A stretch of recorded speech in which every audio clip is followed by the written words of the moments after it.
오늘 주시는 하나님의 말씀은 출애굽기 10장 1절에서부터 20절까지 말씀입니다. 제가 1절과 2절 읽도록 하겠습니다.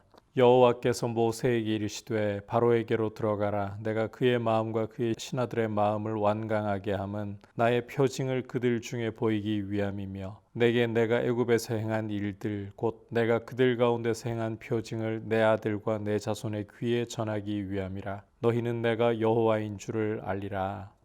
아멘. 오늘 우리가 함께 살펴보려고 하는 말씀은 하나님께서 이스라엘을 애굽에서 건져내시기 위해 애굽에 내리신 재앙들 가운데 8번째 메뚜기 재앙에 대한 말씀입니다.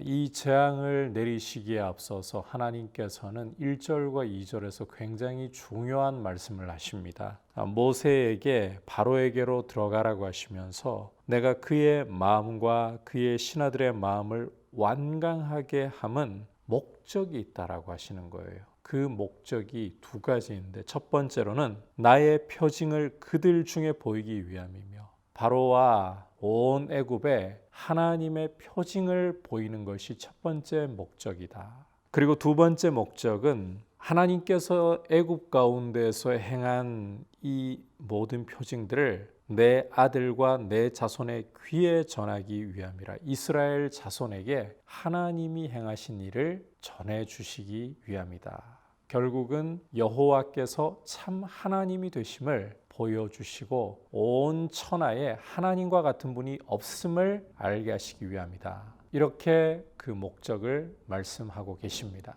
자, 그러시면서 이제 바로에게 이 메뚜기 재앙을 예고하게 하시죠. 바로에게 내가 어느 때까지 내 앞에 겸비하지 아니하겠느냐, 내 백성을 보내라, 그들이 나를 섬길 것이라, 이렇게 말씀하시면서 내가 만일 내 백성 보내기를 거절하면 내일 메뚜기 떼를 내 경내에 들어가게 하는데 지면을 덮어서, 이 메뚜기 떼가 지면을 덮어서 사람이 땅을 볼 수 없을 정도가 되게 하실 것이다. 그래서 앞서 7번째 재앙에서 우박을 면하고 남아있는 것들을 이 메뚜기가 완전히 쓸어버리도록, 뿐만 아니라 바로 너의 집과 모든 신하의 집들과 모든 애굽 사람들의 집에 이 메뚜기가 가득하도록 애굽 건국 이래로 오늘까지 보지 못했던 이런 재앙을 당하게 될 것이다. 하나님께서 경고하게 하십니다. 자, 이 말을 전하고 모세와 아론이 바로에게서 나오자 바로의 신하들이 바로를 설득하는 거예요. 어느 때까지 이 사람이 우리의 함정이 되겠습니까? 이스라엘을 보내어서 그들의 하나님 여호와를 섬기게 하소서.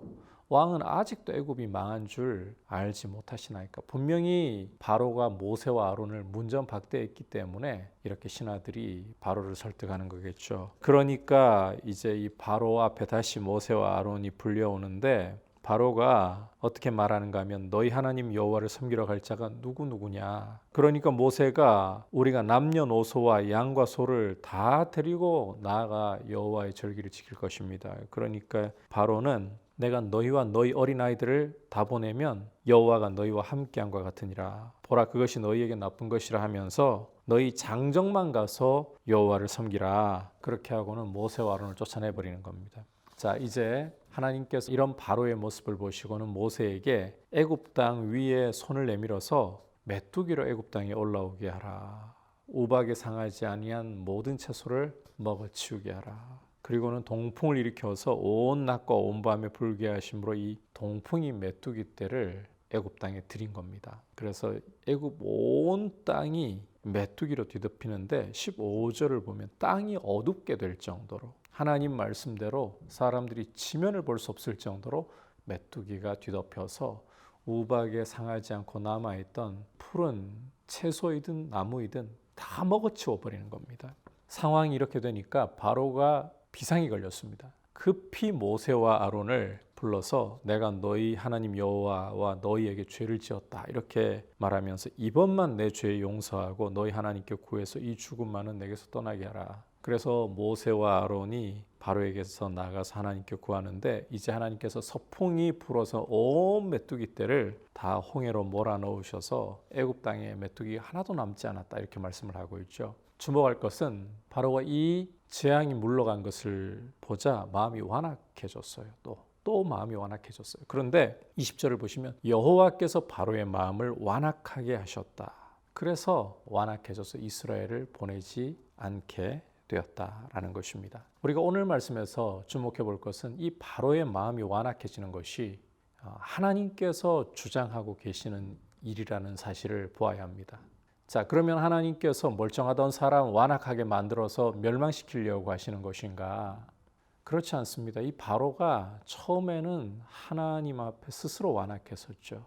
이렇게 이 완악함을 꺾지 않을 때에 하나님께서 더욱더 완강하게 만들어 버리시는 거죠. 그리고 스스로 처음부터 완악했다 할지라도 그것이 하나님의 주권을 벗어날 수 없습니다. 하나님은 하고자 하는 자에게 긍휼을 베푸시고 하고자 하는 자의 마음을 완악하게 하실 수 있습니다. 주목할 것은 이렇게 하나님께서 이스라엘에게는 큰 긍휼을 베푸시는데 사실 이스라엘이 뭐 잘한 것도 없어요. 모세와 아론을 하나님께서 보내셨을 때 그들은 이들 때문에 고역이 더 심해졌다고 오히려 원망하고 불평하던 사람들이었잖아요. 그럼에도 불구하고 하나님이 선택하셨고 긍휼을 베푸시기로 작정하셨기 때문에 그들에게는 긍휼이, 바로는 하나님께서 완곡해 하시고자 하셨기 때문에 완곡해 되는 거예요. 중요한 것은 오늘 1절과 2절에서 보여주듯이 바로의 그 신하들의 완강함을 통해서, 마음의 완강함을 통해서 하나님께서는 당신의 이 표징들을 당신만이 유일하신 참 하나님 되시고 당신께만 모든 권능이 있음을 온 애굽이, 당시에 이 초강대국과 같던 온 애굽에 그것을 통해 열방 가운데 드러내시고자 하시는 것이고, 또 당신의 백성들로 하여금 오직 여호와만이 하나님 되심을 기억하고 전하게 하시기 위함이다 라는 것이 오늘 주목해 보아야 할 일입니다. 하나님이 하고자 하시는 일을 강팍케 하시고 하고자 하시는 일을 긍휼히 여기시고, 하나님의 주권에 대해서 우리는 왜 그렇게 하십니까? 하나님 불의합니다 라고 할 수가 없습니다. 지음을 받은 물건이 어떻게 지은 자를 향해 나를 왜 이렇게 만들었소 라고 말할 수 있겠습니까? 우리가 하나님의 선하심을, 독생자까지 아끼지 않고 주신 그 하나님의 선하심을 신뢰하면서 하나님을 의심하지 말고, 우리의 작은 머리로 이해할 수 없는 영역을 우리가 이해하려 하지 말고 다만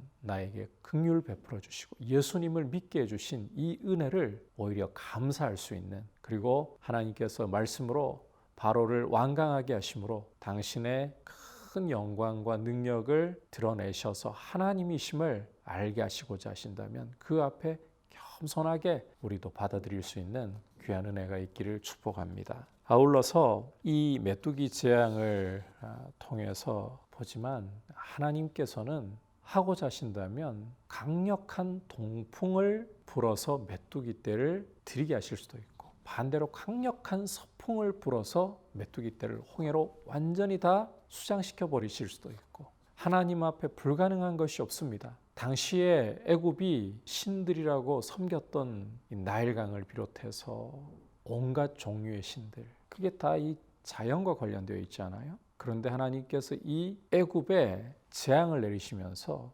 이런 자연, 애굽 사람들이 신격화하고 섬기고 있던 것들이 다 하나님이 동원해서 명하실 수 있고 애굽을 심판하실 수 있는 도구들에 불과하다. 애굽과 신격화된 애굽의 우상들을 벌하시는 것이 이 10가지 재앙이라는 것을 똑똑히 보면서 어떠한 것도 하나님과 같을 수 없다. 우리도 이 점을 다시 한번 하나님 앞에 고백하면서 오직 하나님만 의지하기를 원합니다. 돈이 강한 힘이 될 수도 없고, 세상은 돈이 있으면 뭐든 할 것처럼 돈을 신격화합니다. 우리 마음이 우상 제조 공장이잖아요. 칼빈의 말대로 우리 마음은 돈을 신격화합니다. 힘을 신격화합니다. 그러나 이와 같은 것들은 하나님께서 아무것도 아닌 당신의 도구로 쓰실 수 있고 심판해 버리실 수 있는 허무한 것들이 될 수 있습니다. 따라서 이 우상 제조 공장인 우리 마음이 탐욕으로 신격화하는 것들을 의지하지 말고 오직 하나님 한 분만을 의지하고 이 땅을 살아가면서 돈도 힘도 명예도 그 어떤 것도 오직 하나님을 위해 맡겨주시는 수단일 뿐이라는 사실을 기억하고 하나님만을 높여드리는 믿음으로 굳세게 설 수 있는 우리의 모습이 될 수 있기를 주님의 이름으로 축복합니다. 자, 이제 말씀을 생각하면서 함께 기도하겠습니다. 하나님께서 바로의 마음을, 그 신하들의 마음을 완강하게 하시는 것이 애굽에 하나님이 얼마나 크신 분인가 표징을 나타내시고, 동시에 이스라엘로, 당신의 백성들로, 하나님의 백성들로 하여금 하나님이 어떠한 분이신가를 알게 하시기 위한 목적이다라는 것 보았죠. 그래서 하나님은 하고자 하시면 강팍해도 하실 수 있고, 하고자 하시면 긍휼을 베푸실 수도 있다고 했습니다. 우리의 작은 머리로 하나님의 행하심을 다 이해할 수 없지만 분명한 사실은 나에게 예수님을 믿게 해주신 은혜, 긍휼 베풀어 주신 은혜를 감사하며 하나님의 하나님 되심을, 오직 예수 그리스도만이 유일한 하나님이심을 고백하는 믿음으로 서 있게 해달라고, 그리고 돈을 자랑하지 말고 힘을 자랑하지 말고 이러한 것들을 우리 삶에서 그저 주님을 섬기기 위한, 이웃을 사랑하기 위한 수단으로 생각하고 하나님만을 의지하고 높일 줄 아는 모습으로 서 있게 해달라고 기도하겠습니다. 하나님 아버지, 오늘 말씀을 통해서, 메뚜기 재앙을 통해서 하나님께서 하고자 하시면 완강하게 하실 수도 있고 하고자 하시면 긍휼을 베푸실 수도 있다는 것을 보았습니다. 이 신비를 우리의 작은 머리로 어찌 다 알겠습니까? 다만 우리에게 큰 긍휼을 베풀어 주시고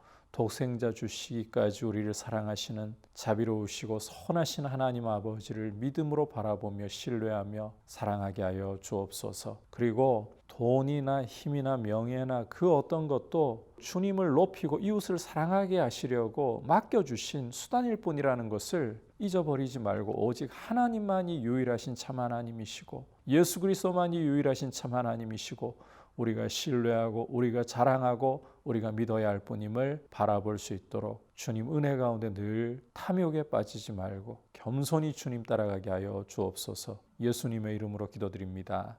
아멘.